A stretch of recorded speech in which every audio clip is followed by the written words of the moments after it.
California on the mend, but much more work needs to be done. That assessment from Governor Jerry Brown in his State of the State address. His take on what's working and what's not. We seem to think that education's a thing, like a vaccine, that can be designed from afar and simply injected into our children. The embattled Oakland Police Department brings on an expensive consultant, but his tough tactics are generating controversy. A vote against this contract tonight is not about not being serious about crime. Apple stock takes a plunge. Is something taking a bite out of innovation at the Silicon Valley giant? Plus, I'm here at the new SFJAZZ Center in San Francisco. We'll go on a behind-the-scenes tour to find out what makes this place so groundbreaking. Coming up.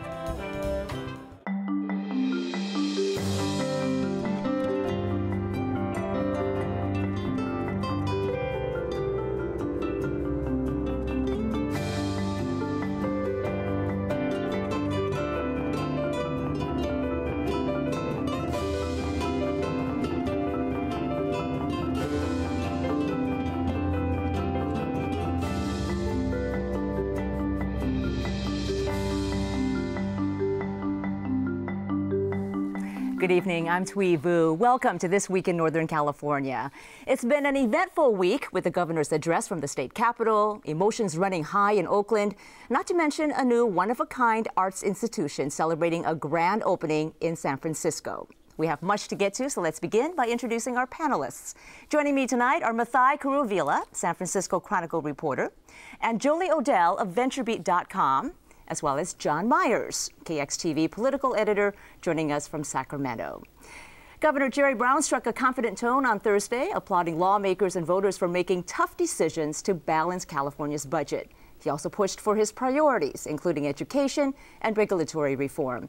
Now, John, how would you rate his speech, and what left the biggest impressions on you?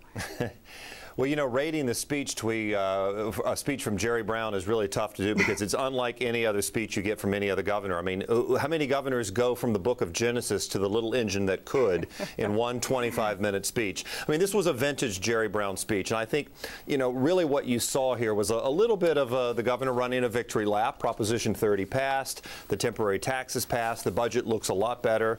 But I also think this was the governor's chance to pivot to talking about what makes California great, how we get them back on track, and, you know, don't worry, we're getting there. And so I took this as a real optimistic speech with a lot of details, a lot of Brown history facts, and really a message, I think, not only to the legislature, but to the public of, like, I'm watching it, we're going to be careful, but we're going to move forward. And John, you mentioned that he was very quirky in his speech, and clearly the governor's enjoying his popularity right now, and he quoted everyone from philosophers and poets, and he was lyrical at times. Let's take a listen. Was that enough? I'm sorry, say again, Thuy? What is but the most diverse, creative, and longest-standing mass migration in the history of the world? That's California, and we are our sons and daughters. This special destiny never ends. It slows, it falters, it goes off the track in ignorance and prejudice, but soon resumes again, more vibrant and more stunning in its boldness. So, John, how has this speech been received by lawmakers, both Democrats and Republicans? Well, I think he got pretty high marks. You know, the interesting thing about State of the State speeches is it really depends, is the governor talking to the members of the legislature in the room? Is he talking to the public, the rest of California, through those of us in the press? I think the legislators gave him pretty good marks, even Republicans, many of them who said he sounded like a conservative. And I think, you know, the great fascinating thing of 2013 here in Sacramento, the state capitol, is Jerry Brown with a Democratic supermajority in the legislature. Do they get behind him and let him lead? Do they want to make their own decisions here? Is there any kind of conflict? The leadership of the legislature, the Assembly Speaker John Perez, the Senate Pro Tem Darrell Steinberg, both said, no, we're on board with Jerry Brown's plan. But, you know, there are Democrats in the legislature who have a much broader view of state spending and restoration of previous cuts. And the governor's going to have an interesting debate with those Democrats about what the state really can afford. John, how fleeting is this financial stability? Because he's choosing these capital projects when you have health and welfare programs that have been cut by $15 billion over the last 4 years, but he's clearly choosing not to go in that direction. Yeah, it's a good question. I mean, the challenge here is knowing exactly what the state's finances are. We got this data over the last week or so that showed about a $4 billion increase in revenues from what we thought we had. It turns out, that we really don't know for sure where the economy is going. We don't know if that was a temporary thing. We don't know if it was money that came in early because of the federal tax concerns and the people who are the most wealthy in California paying early. The bottom line is we don't really know what those revenues are. I think the governor wants to wait and see what they are before he starts talking about those restorations. But one of the really fascinating things in this speech is that the governor made a point of saying, just giving money back to people only to take it away when the economy goes bad is cruel. It's not progressive. It is bad politics. It's bad for the people. It's bad governing. I'm not going to go back and do that. And I think you are going to hear the governor make this time and again that we want these programs, but if it's not long-term sustainable money, we shouldn't be spending it. Well, since you're talking about long-term projects, John, he still wants the water tunnels. He still wants high-speed rail. How realistic are those goals, given that there's so much uncertainty in the future? Yeah, it's going to be fascinating. I mean, one of the things we got out of this speech is the split personality of Jerry Brown in a way. He's a guy who says, I'm tight-fisted, I'm going to, watch every nickel, we're not going to spend too much money. And then he says, but we're going to spend billions on high-speed rail and a water project through the Delta.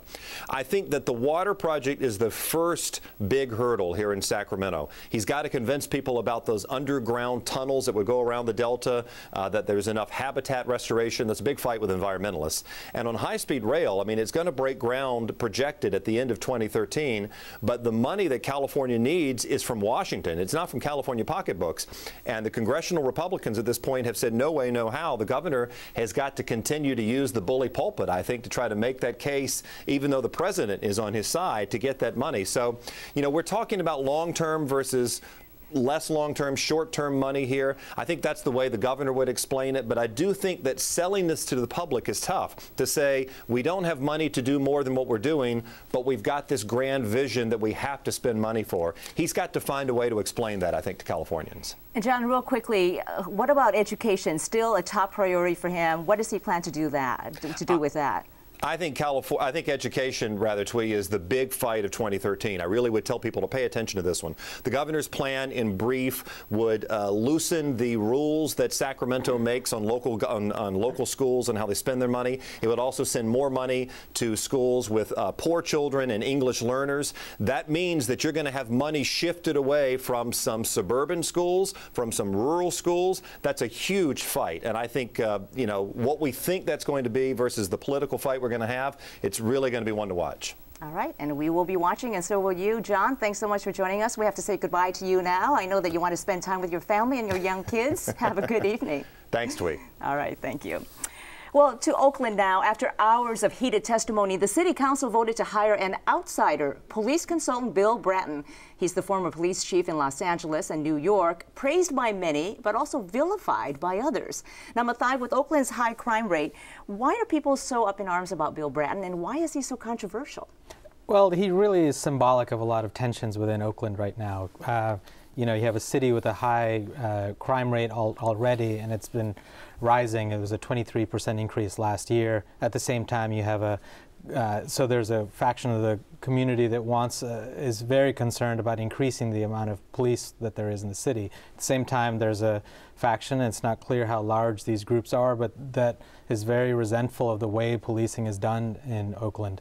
And so Bratton comes to symbolize that, because he not only was the police chief at a time when crime went down in New York, but he also used very aggressive tactics. And the specter of both of those things happening riled up two of these very polarized forces within the city. He also has implemented in the past something called stop and frisk. And what is that? And why are there so many critics? Well, stop and frisk goes back many, many decades, and the Supreme Court affirmed it as a use in 1968. So it's been around and in practice for a long time. And basically what it allows is if an officer has a reasonable suspicion of that somebody has been involved in a crime, they're allowed to stop them. And if they have reasonable suspicion that the person is armed, they can pat them down externally. They can't put their hands into a suspect's pockets, for example. But what Bratton did, and so that's a practice, those are allowed, and civil rights attorneys will say that's allowed all over the country. What Bratton did in New York was a much more aggressive form of that. There was in heavy crime areas, drug market, open air drug market areas, you had a very intensive use of stop and frisk. And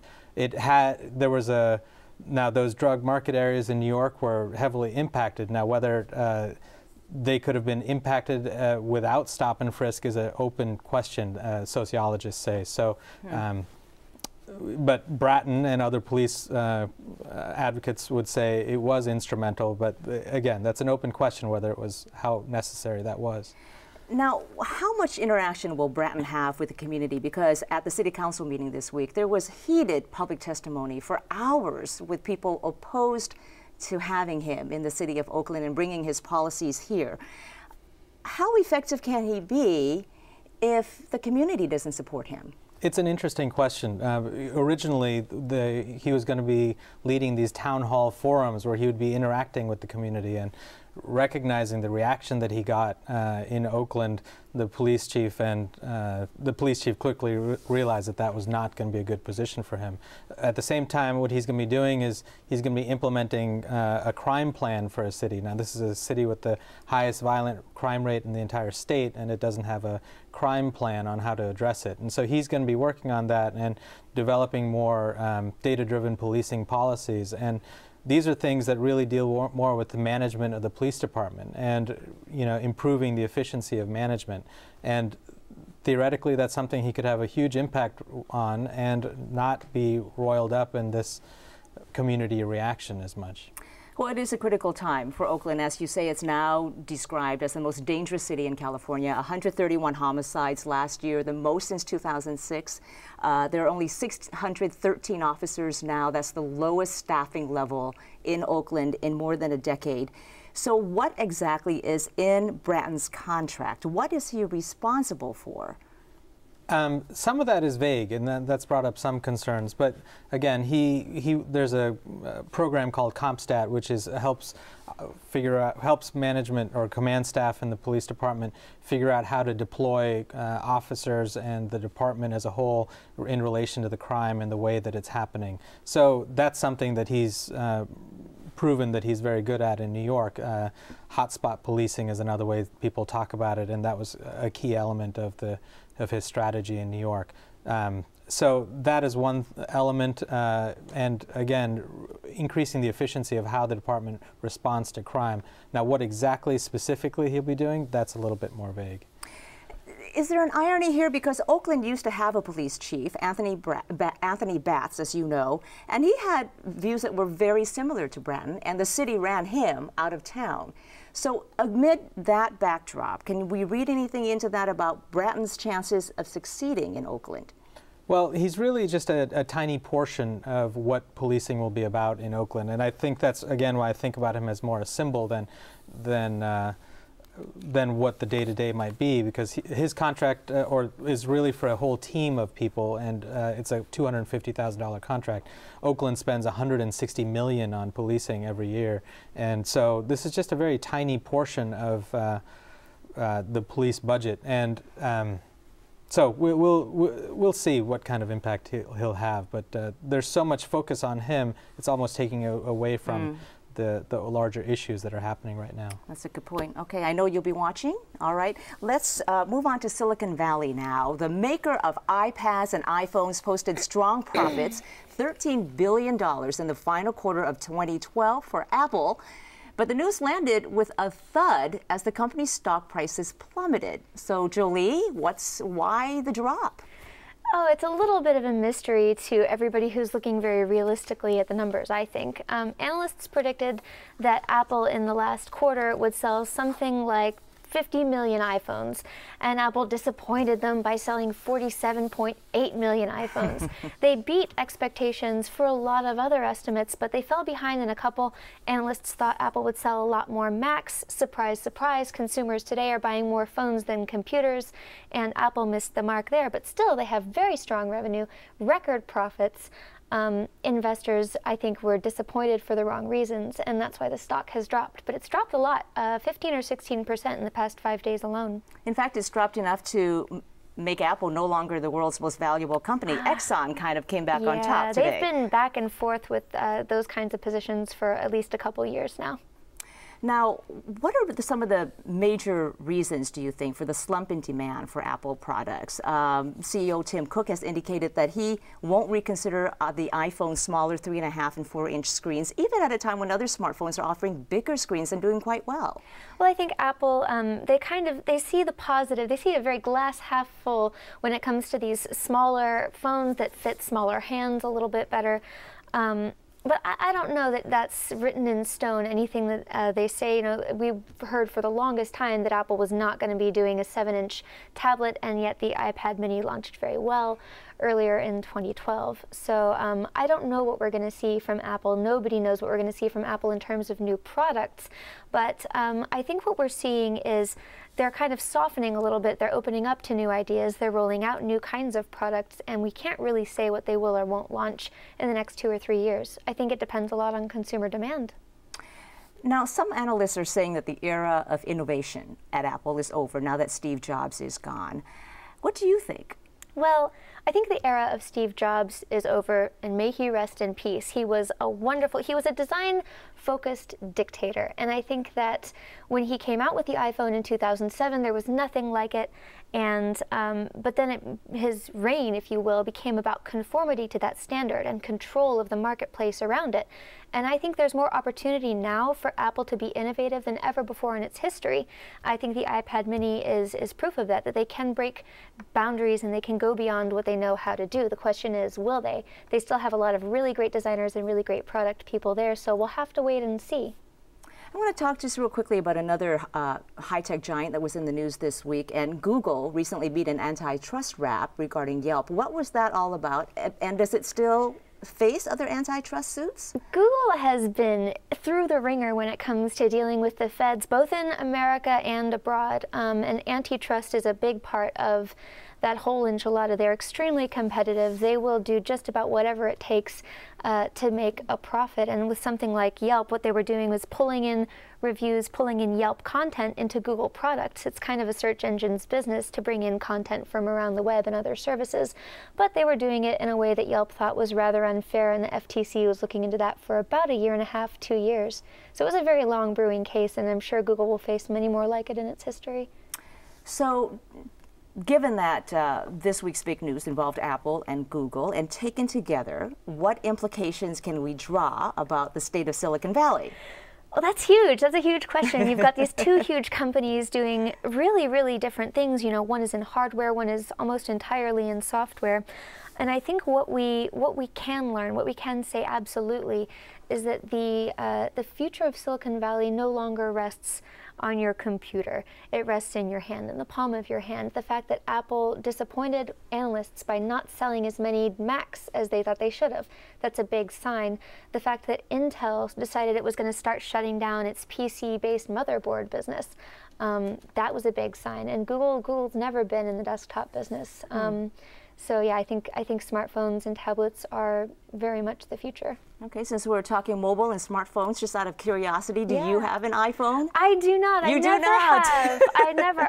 I'm actually quite bullish on Apple and its ability and potential to innovate and do more and better in smartphones, but I've never been an iPhone fan myself. And why is that?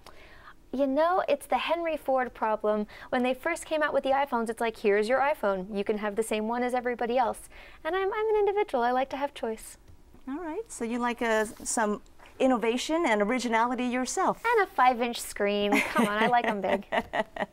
That always helps. Yes. All right, thank you. Let's move on to something else now, turning from business to arts. This week, San Francisco trumpeted the grand opening of a new music hall, the SFJAZZ Center in Hayes Valley. Its mission, to enthrall, engage, and educate.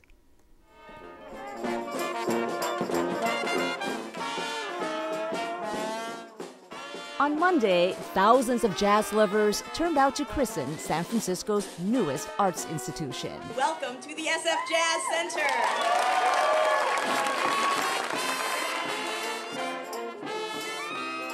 The state-of-the-art facility was designed by architect Mark Cavagnero. It's billed as the first center created exclusively for jazz performance and education.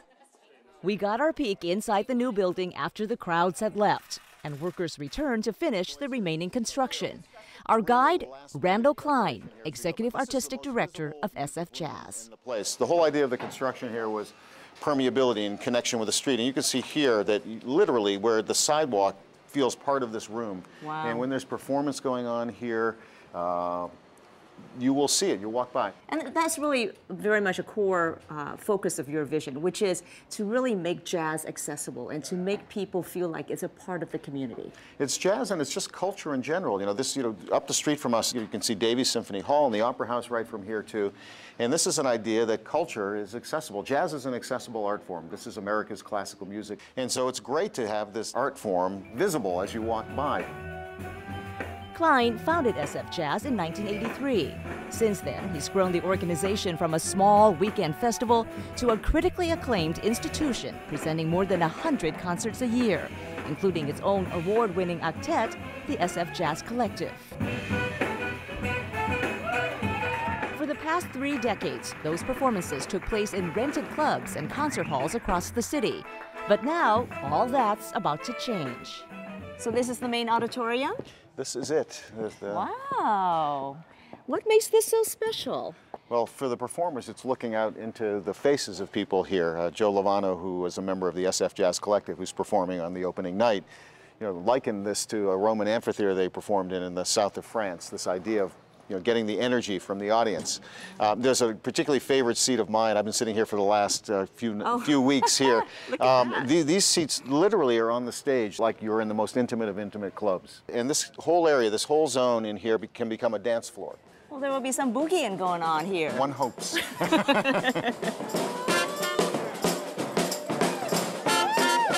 This city was once dubbed the Harlem of the West. A rich history of jazz and blues in the 40s and 50s. Do you see this venue continuing that tradition or really building upon it and making it something else in the future? This city has had a great jazz history from the Barbary Coast to today. Jelly Roll Morton, the man who claimed to invent jazz, lived on Market Street for a little while. There was a great Dixieland revival here, Earthquake Magoons, all the great clubs, the Black Hawk, Jimbo's Bop City, the Keystone Corner more recently. So there is a history here, and without that deep heritage, that deep cultural heritage, we could never have been here. Paying homage to those roots is a key part of Klein's vision. Images of jazz greats command the view from every lobby window, while inside, newly commissioned artwork celebrates storied jazz venues. There are 3 murals altogether done by Los Angeles artists Sandow Burke and Elise Pignolet. And they're meant to be almost, like the great WPA murals of Diego Rivera's time. The one directly behind me is History of Jazz in San Francisco, and beautiful allusions to a lot of San Francisco culture. The other one is a History of Jazz in the Nation. SFJAZZ has always been about great performances, but you've also been very good about jazz education. Well, we do a few different things education-wise, from middle school students up through adults. And in middle school, we have an innovative program called Jazz in the Middle, where we go into San Francisco public middle schools. The flagship program is poetry, and in our case, how the fundamentals they'll learn interact with jazz. At the end of their school year, present their poems to music. I stay, but they go, just like a flash of lightning. And they do it in classrooms at their school or assembly halls. Well, now they can come here and have a grand performance here, and then they'll get to see our high school all-star program. You listen to these kids play, and I cannot tell you how exciting it has been to hear professional level music. We've been presenting for 30 years, and we've had all these artists on other stages around here. We don't have the legacy of infusing our stage with that. So I thought, let's try to do that in our first 2 weeks. Get as many of these performers, and many of whom have important ties to us or have had ties with us over the years, to perform on the stage. So it's a cavalcade of the greatest stars in jazz. Just a wonderful way to kick this building off. I love this art form. And the idea that having the privilege of being able to present it in its best possible light has always been the pursuit of SF Jazz. So coming here, it's a little fairy tale-ish, a little dreamlike.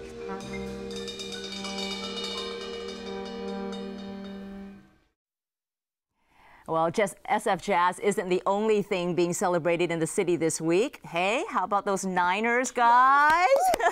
Congratulations. Yeah, someone's positive. Congratulations to our hometown team for making it to the Super Bowl, and go Niners. Go. All right, thank you, Mathai and Jolie, for being with us tonight. And that does it for us for this program. You can visit kqed.org/thisweek for our show archives, to subscribe to our newsletter and podcast, and share your thoughts and story ideas. I'm Thuy Vu. Thanks so much for watching. Good night. Go team.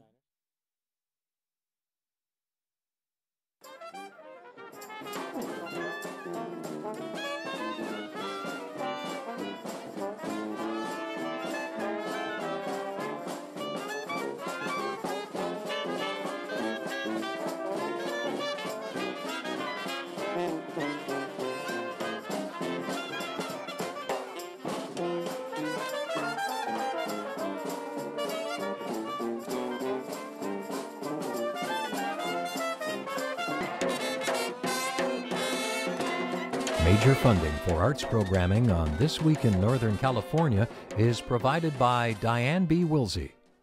Additional funding comes from the George Frederick Jewett Foundation, Helen Sarah Steyer, and Gretchen Kimball.